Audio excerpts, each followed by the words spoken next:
Magandang araw mga tol. Ito nga pala ang mga gamit ko panglinis ng aking motor. Chain cleaner at chain lube. At ito, meron tayong pangbuga syempre. Ugali ko nga pala talaga laging linisan ang chain ng aking motor dahil nandyan lagi ang ating buhay, no? Pag yan kasi napatid, siguradong madidisgrasya tayo, lalo na't mabigat ang ating motor. Kaya sinisigurado ko lagi na pagka ako'y aalis, chinecheck ko muna kung kinakalawang na ang aking chain. At kung ito naman ay kinakalawang, at ayan na nga, pag kinakalawang naman yan ay naiisip ko kagad linisan dahil mahirap na at napakamahal talaga ng chain natin. Siyempre, kaya hanggat maaari inaalagaan ko yung chain natin o kahit anong parts ng ating motor dahil mahirap nang madisgrasya. Bukod dyan, hindi naman masyadong gamit na gamit tong big bike natin. Kaya gusto ko talaga alagang-alaga at laging mukhang bago. Dahil syempre first big bike natin to at mahal ang ganitong klaseng motor, syempre alagaan natin to para hindi Maingat naman tayo sa sayang, pagdadrive. diba? O di baka mabasa ka di ah. Buddy.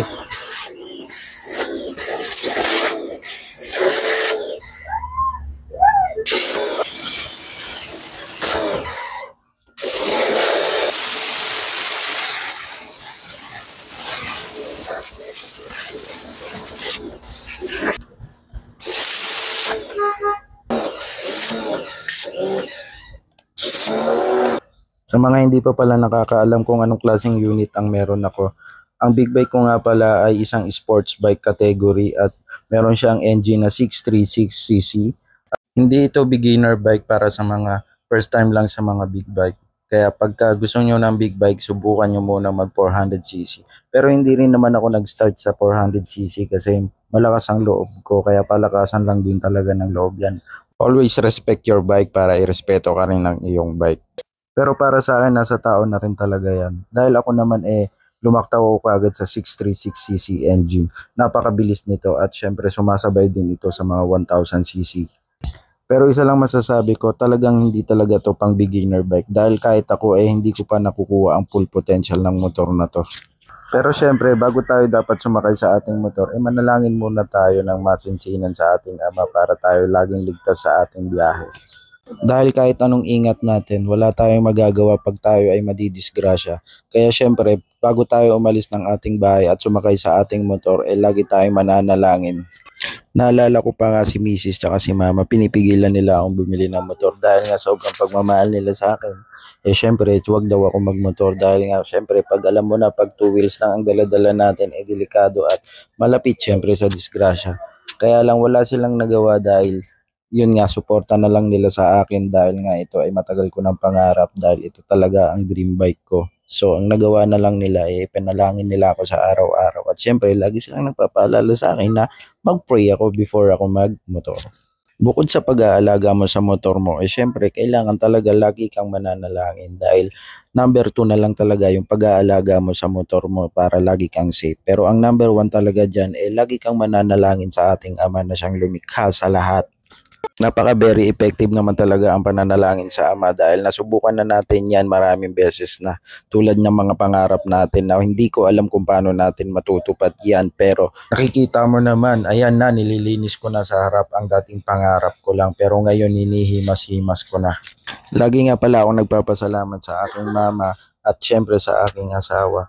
Kung wala sila hindi ko matutupad ang aking mga pangarap. Sila lang dalawa ang nagtiwala sa akin na maabot ko ang aking mga pangarap.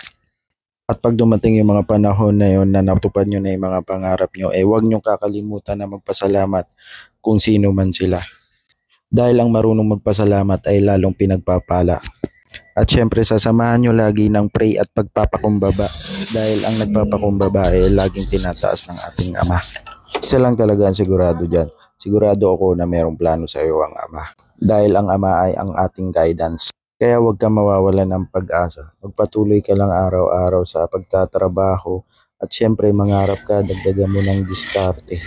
Huwag kayong hihinto sa pag-abot ng mga pangarap nyo mga tol. Kasi ang pangarap nandyan lang yan. At sigurado ko kahit sinong tao ay kayang abutin yan. Kaya lang nasa tao na talaga kung talagang pipilitin niyang abutin ang kanyang mga pangarap.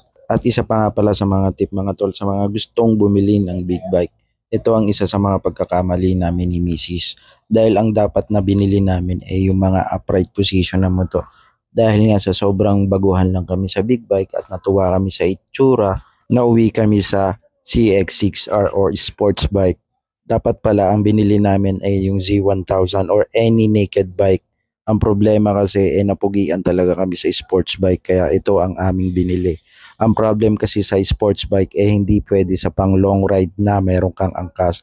Talagang time to time nag-i-stop over talaga kami sa gilid dahil hindi rin kaya ng aking katawan. Tapos si Mrs. hindi pa masyadong sanay umangkas lalo na sa mga sports bike. Ito talaga ang pinaka-bigger mistake namin sa pagbili namin ng big bike. Oo, nagwapuhan nga kami pero hindi naman talaga ito ang pinaka-advisable dahil ang pinaka-target naman talaga namin ni Mrs. kaya kami bumili ng big bike mag-travel. Kaya pag bumili kayo ng big bike, ang payo ko lang sa inyo, pag-isipan yung mabuti para hindi kayo magaya sa amin. Pero no regrets naman yung sa amin talaga dahil pangarap ko naman talaga ang sports bike. Ang problema kasi bilang may partner at may asawa, dapat pala ang binili namin is yung mga naked bike or pang touring bike na motor talaga. So hanggang doon na lang mga tol.